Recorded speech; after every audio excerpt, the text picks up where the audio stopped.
Assalamualaikum warahmatullahi wabarakatuh. Alhamdulillahirrabbilalamin. Wassalatu wassalamu ala asrofil anbiya'i wal mursalin wa ala alihi washabihi ajma'in amma ba'du.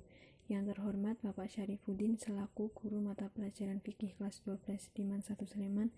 Perkenankanlah saya di sini untuk mempresentasikan hasil kerja saya.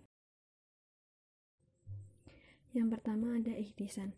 Secara bahasa, ihtisan berasal dari kata hasan yang artinya baik.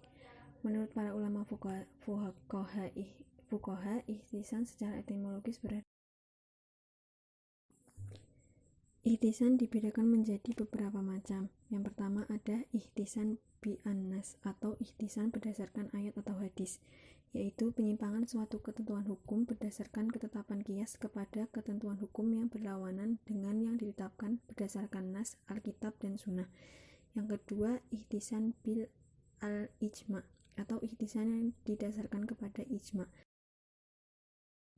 Salah satu contoh dari ihtisan, seseorang yang dititipi barang harus mengganti barang yang dititipkan kepadanya apabila digunakan untuk memenuhi kebutuhan. Yang kedua ada istishab. Secara bahasa berarti menetapi dan menuntut kebersamaan, dan secara etimologi berarti pengakuan kebersamaan. Istishab dibagi menjadi beberapa macam. Yang pertama ada istihab al-baro'ah al-asliyah, yaitu hukum asalnya seseorang itu terlepas dan bebas dari beban dan tanggungan apapun hingga datangnya dalil atau bukti yang membebankan ia untuk melakukan. Salah satu contoh dari istihab, apabila telah jelas adanya pemilikan terhadap sesuatu harta karena adanya bukti tersebut. Selanjutnya ada maslahah mursalah. Secara bahasa, maslahah mursalah memiliki arti masing-masing, yaitu manfaat dan terlepas atau bebas. Sedangkan secara istilah, macam-macam maslahah mursalah.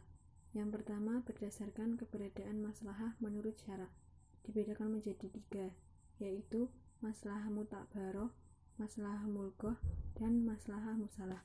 Maslahah mutabaroh adalah maslahah yang secara tegas diakui syariat dan telah ditetapkan ketentuan hukum untuk merealisasikannya. Yang kedua ada maslahah mulgoh. Maslahah mulgoh pula adalah maslahah yang tidak diperakui oleh syara melalui nas-nas secara langsung. Yang ketiga ada maslahah mursalah. Masalah semacam ini terdapat dalam masalah-masalah. Salah satu contoh dari maslahah mursalah, Abu Bakar mengumpulkan bekas mushaf yang tercecer menjadi satu tulisan. Selanjutnya ada uruf. Secara bahasa yaitu sesuatu yang dikenal. Menurut Abdul Karim Zaidan, secara istilah uruf dibagi menjadi 2 macam, yaitu ditinjau dari segi jangkauannya dan ditinjau dari segi ketentuan hukumnya. Yang pertama, ditinjau dari segi jangkauannya dibedakan menjadi 1. Al-uruf al-am atau adat kebiasaan umum, adalah kebiasaan yang bersifat umum dan berlaku bagi sebagian besar masyarakat dalam berbagai wilayah yang luas.